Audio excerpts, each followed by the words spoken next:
Okay, so I'm going to review my own short film and I'm going to answer the question of how my media product uses or challenges conventions and how does it represent social groups or issues. So my film is basically about people of this generation, so it's Gen Z, millennials, around those types of people, and basically it talks how um, we're quite a naive generation, and I'm going to watch the film at 00.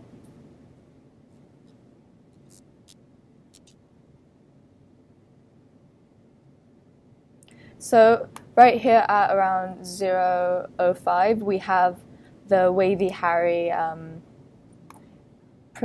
studios, and it's basically just a guy sticking his tongue out and laughing because it's satirical. We're making fun of our generation.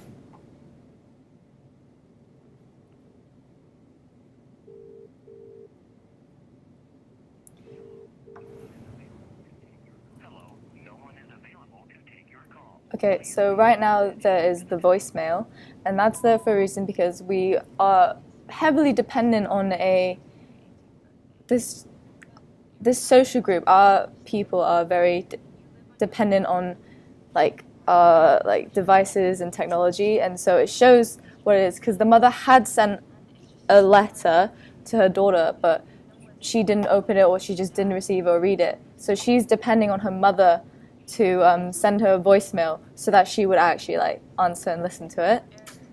And so yeah, so we have this girl and she's got this necklace, and it shows it's kind of like a sort of, I'm not sure if it's conceited, but it's like materialistic.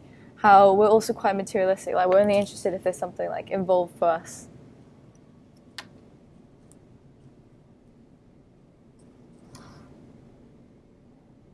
Okay, so this is now 1:15, and it's basically this guy who's stalking this girl, and it kind of shows how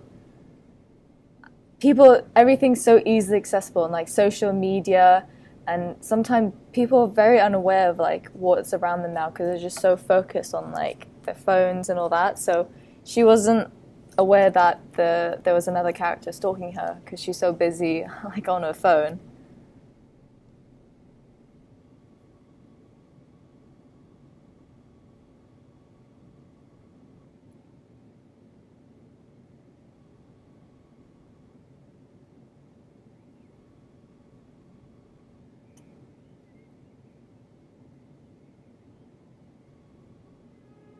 Okay, so now he's robbing her.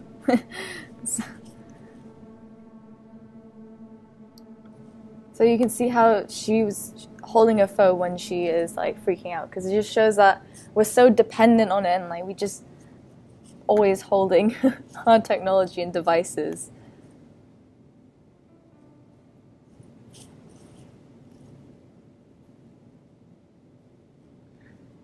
Then we have another character, a male character, who comes in and saves the day, which kind of is a commentary also on females because a lot of females do rely on a male character to save the day.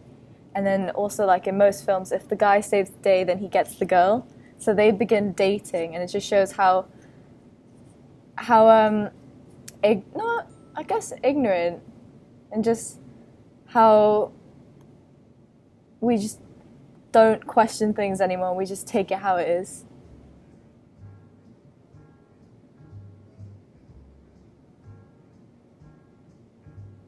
So now we have this diner scene when they're dating and they're all cute and stuff, and they're doing stuff that a couple would do to celebrate their 6 month anniversary.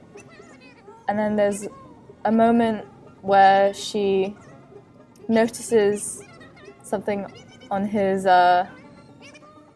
chest, like on his collarbone, and she realizes it's the scar. So, and then she realizes that this is the same guy who robbed her, and he's not actually at all that hero who saves the day, because he's also the antagonist. And so there's that sudden white noise, and like she's like all of a sudden realizing that he's really is actually just the bad guy.